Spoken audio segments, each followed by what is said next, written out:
You can do it. No problem. Easy peasy.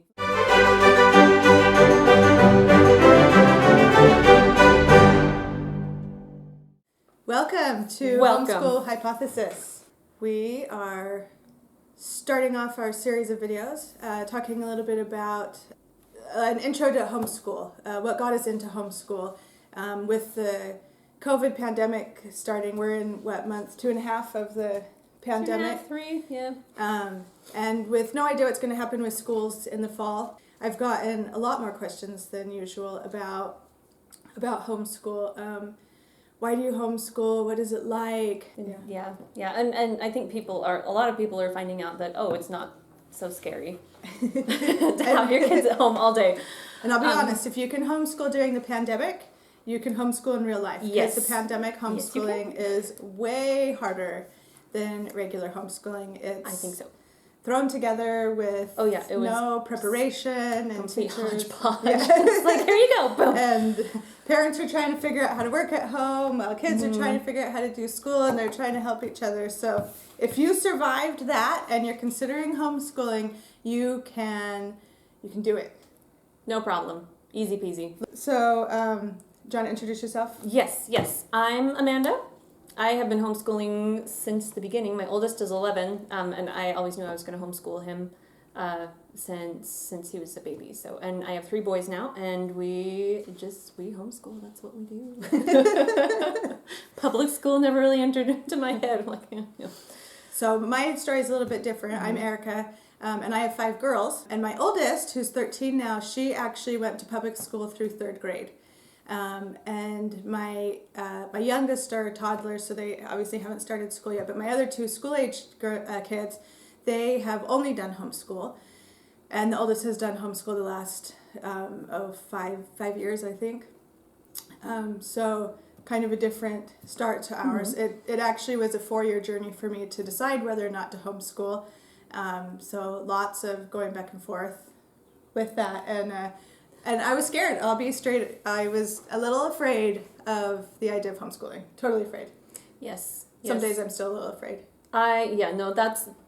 It doesn't leave ever. It comes and goes. It's like this. One day you're like, yes, this is amazing. I've rocked it. The next day you're like, I have ruined my kids. And they're only 7. And my biggest challenge is I have a lot of children who we will call tenacious and strong-willed. And I wonder where they get that from. And we have a lot of this. And that was one of the biggest fears that I had going into homeschooling was, how is that going to work? I don't want every day to be a giant fight. And it takes some learning how to communicate with each other, but it actually works great. We fight over other things during the day, but school has become a routine, and it's not a fight. It's just what we part do. of our day. Mm-hmm. So with this first video, we just wanted to kind of give an overview of what homeschooling is and kind of answer the general questions that we get anyway when people know that we homeschool. So, Erica, I come up to you and say, oh, you homeschool? So what's it like? What do you do? I've gotten that question actually a lot the last few weeks, and it's a question that's like opening a door to the closet full of every toy your child had. There's not one answer to that. Homeschool is not like this box. Homeschool is like a swimming pool that flows over everywhere, but in a good way. And by that, what I mean is there's so many different ways to homeschool. Some people homeschool where they're given a curriculum. A lot of times it's online, and they have a teacher for their child, but they do everything at home. And a lot of the people that I've come across at a school like that, it's either because their child is doing something that involves an incredible amount of training, or because the parents really want them to be out of that public school system. But the parent, for whatever reason, work or their own experience, don't feel quite adequate in leading the schooling. There's hybrid programs where kids go to school a couple days a week and then they're home a couple days a week. I do more traditional, what you'd call homeschool, but I do it with a charter school because they're my legal umbrella. And so for me, that Kind of gives me important. it gives me a little bit of comfort. But you don't need a legal umbrella. There's and here where we are, it's called a PSA, where you file as a homeschool. I don't know if that's what it's called everywhere. Yeah, that's what I did for 2 or 3 years. I just sent in the affidavit that my house is a private institution of learning, and now you know. And I've never done it that way. I've only ever done it with the charter schools, and you run the gamut from being given curriculum and just sort of overseeing it at home to picking everything you do and having a lot of the ability to choose and control what your kids are learning and letting them choose and control and everything in between. Yeah, so it can get overwhelming very quickly because there's so much. There's a lot of choices, and if you're not quite sure what you picture, it's very hard to start researching because you just kind of dive in and you get everything as you're looking. Everything, yes. So you know your family, and if you don't know your family, get to know your family. Take a good look at your family and, the dynamic and stuff, and say, okay, this is what we need, and have an idea. Take a minute. Otherwise, you're going to get overwhelmed. If I get overwhelmed, I shut down, and learning does not take place. No. But a good place to start, what I've been telling people as they come to me and ask me homeschool questions is kind of sit down, talk with your kids, talk with your partner, and get an idea of what homeschool looks like at your house. Like, what are you picturing when you think homeschool? What are you picturing? And that would give you an idea of where to start looking. Which ways to begin searching, and Google. I'm not quite sure how we lived before Google. I can actually still use a card catalog, I'll have you know. But Google it's a great resource to find information on curriculums and homeschool methodologies and there's styles. Tons of blogs and blogs, videos, lots of Facebook groups. And there's a ton of resources out there. Tons of resources. So speaking of resources, yes. I would say my top resource, the thing that I have found the most helpful for me, kind of my family, but for me, is a core community. So we have kind of a core community we have 5 moms that are all very close, and they are my rock. And the fun thing is we all teach very differently. Yes. We school very differently, and we range from, actually all of us I think have kinders and coming into kinders, and then all the way up to seniors.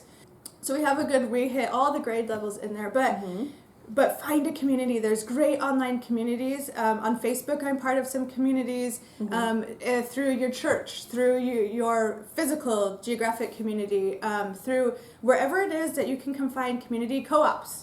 Yes. Homeschooling is a lifestyle choice, and it can have a challenging transition, but it's so helpful if you have a community, a group of other parents who understand some of those specific struggles, and that you can bounce ideas back and forth with when you hit a wall, or they might hit a wall and they come to you. But for me, my community has been priceless. It is really, really helpful because you get in your little, your mind starts playing tricks on you if you're alone too long, I think.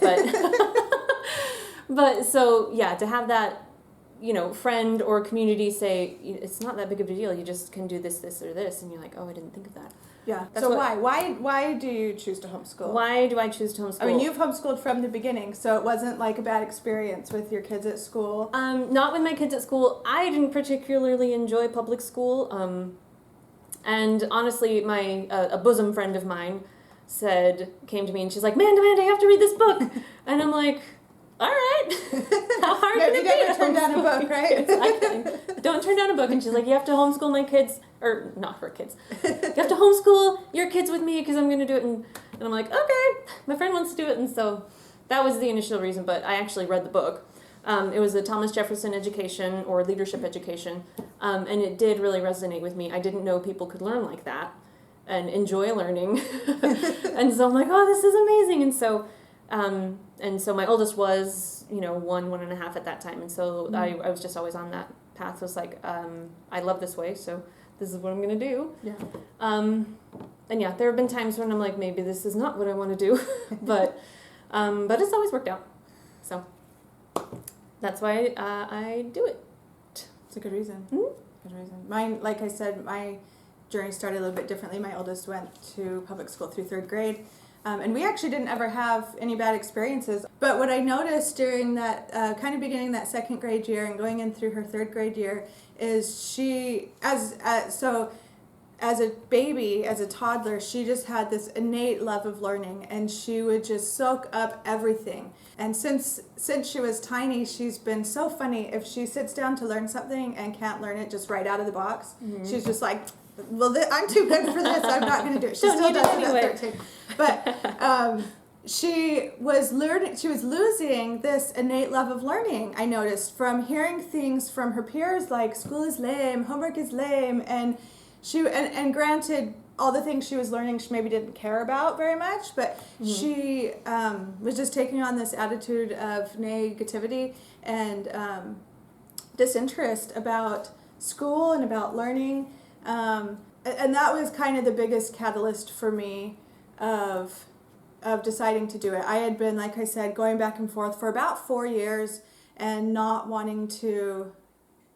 I didn't want to make a decision. I didn't want to. I was afraid of it, to be honest. And about every 4 to 6 months, something would come up to like reignite this interest. And so right before I started homeschooling, a lady moved into the neighborhood and our kids became friends. And she's actually one of our core 5. We'll call it a core 5. It sounds cool. It's like a club. She had also been interested in homeschooling, and her oldest at the time was in kindergarten. And so she and I began talking about it much, much more. And I don't know if it was just the strength and encouragement that comes with not diving into it alone. You did it alone. I'm not sure how you did it alone. Oh, I don't either. I just did it.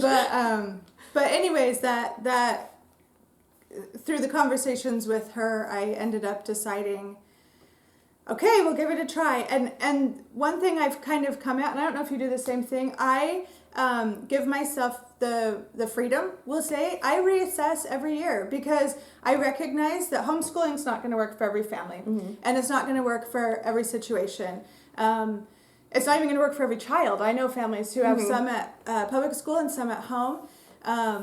And as your kids grow and change, their needs are different. And so I tell myself that we will reassess it every year. And that's going to look different for everybody. With our family, it involves discussing with my kids and my husband. And prayer actually plays a huge role in helping make decisions for me. And so that factors into it as well. And so far we've said, You're doing pretty good. I'm impressed. I remember when my second one, the year she started kindergarten, I would drive past the elementary school and see the kids out playing, and I would cry because I felt so sad that she was missing that. But then I would be like, oh, but look at all the great things that she gets. And you saw the pickup line, didn't you? No. The line of cars to pick up your child. Well, actually, I'm glad I'm not missing that. We lived 4 houses away, and so we would walk and pick them up. But I was happy not to sit outside in the heat of the most of the year.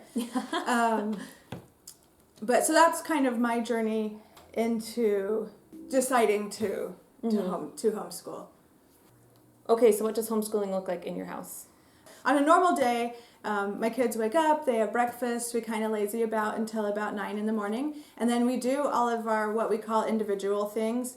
So they do math, they do language arts, spelling, handwriting, reading, like personal reading, typing. We don't do all of those things every day, but most of them we do. And some of those, my older kids can do language arts on their own, but I have to do language arts with my middle child.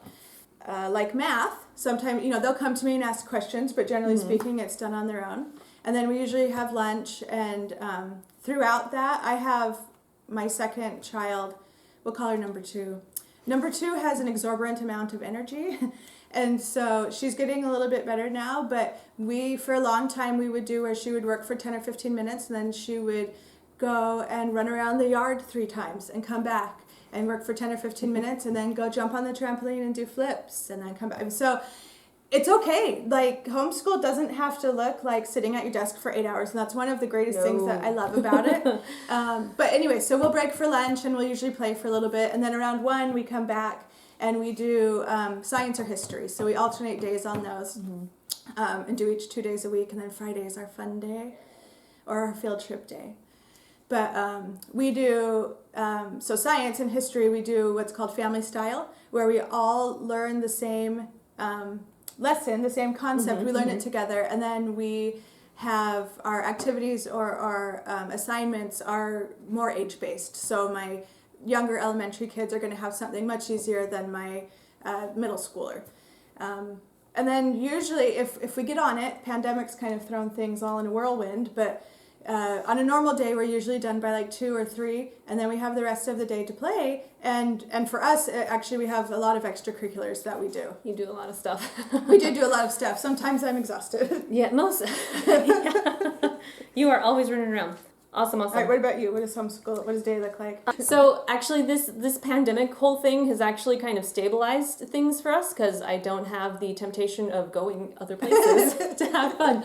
So we get up in the morning by about 9:30, in between 9:30 and 10 o'clock, because my oldest will not fall asleep before midnight most nights. That's when his mind just goes, and he needs to do all the things very late at night, and I have not found a way to fix that. So we'll get up, kind of have a slow morning. I'll get my, kind of me time in there. But when we start doing our studies, so we're only concentrating on a couple things here and there. I'm a big prayer person, so in my conversations with God, I have come up with, we are concentrating on history, math, and something else. Language arts? Nope. PE. So PE, lots of PE too. So we're only concentrating on a few subjects, especially with summer coming on, and we all do it together in a group. So it's history. The boys love history. They love love learning about all the wars and what people did to get to the wars, and the decisions people. I homeschool my kids, everybody. The decisions made and stuff. And we like talking about the course of human action, and it repeats itself over and over and over. We're finding it's like, oh, this other leader did the same thing that Genghis Khan did, and that's why it fell apart. So we do that, and then we do math together, and then then they have a few options of, they can do a music lesson, typing lesson. There are other like extracurricular things that they can do. Sometimes I'll say, you know what, we just need to get a spelling lesson done today because I'm feeling antsy about it. But most of the time it's just that group, and it's less than 2 hours, and then it's on to chores and lunch and playtime. Lots of playtime for my boys. Yeah. And we have to do it all in one fell swoop, because if I let them leave the couch, they're gone. Yeah. They are gone. So yeah, lots of playtime, especially my middle one. He needs a lot of, he's a very physical person. Yeah. Sometimes I feel like homeschooling is a bit like herding cats. Mm-hmm. Yeah. Yes, maybe cattle. Sometimes they don't move. It's like, get up off the couch. Please do anything. Well, so before we go on to the other things, I wanted to say one more thing. Yeah. As I was going through our day, I talked a little bit about extracurriculars. When people come to me and ask me about homeschooling, one of the top questions that I get is, how am I going to socialize my kids?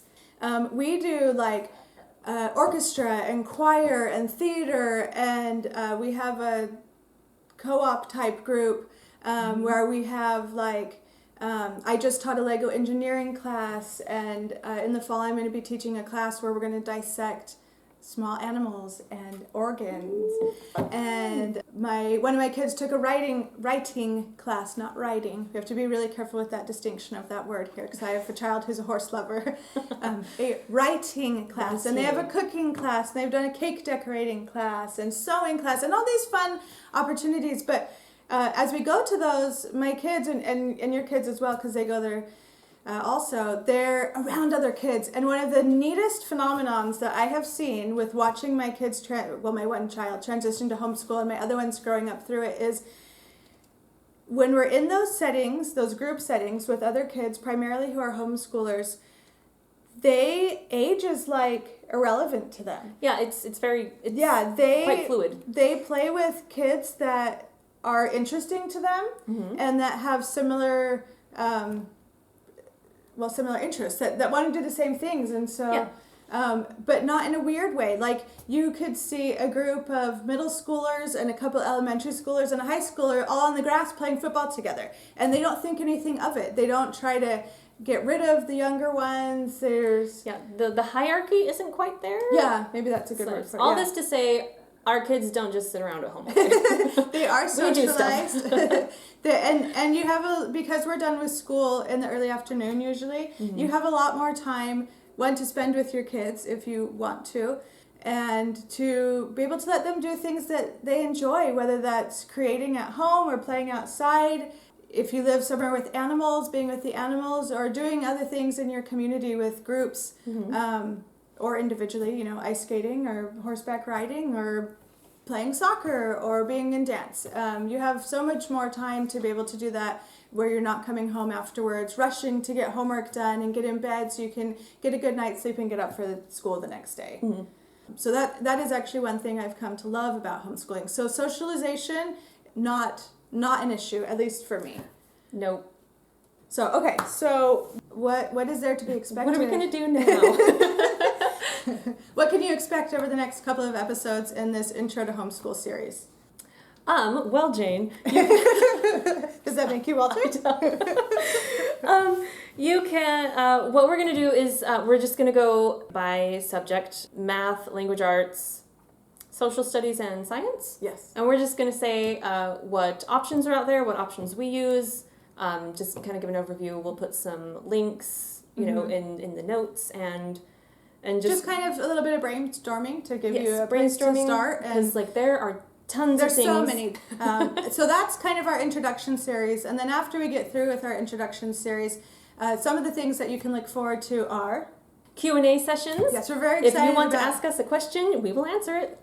We're also hooking to talk about like field trips, how to make field trips part of your curriculum. Yes.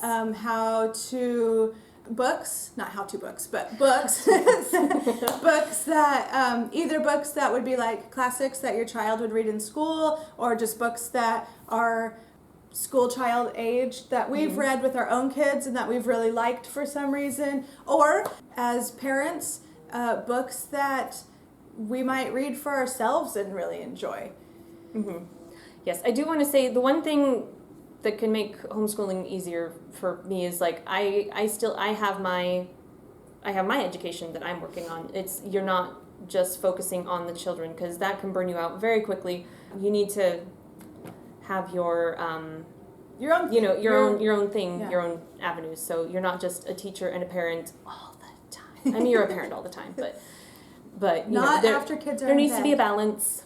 And as we're going through and sharing all these ideas in the next few videos, keep in mind, homeschooling is very fluid. At least at my house, it's very fluid. Your children are going to change and grow, and their needs are going to change all the time. And so what works for you here, unfortunately and fortunately, may not work for you here. And that curriculum is going to only work 3 weeks before you go find another one. We've had a few of those.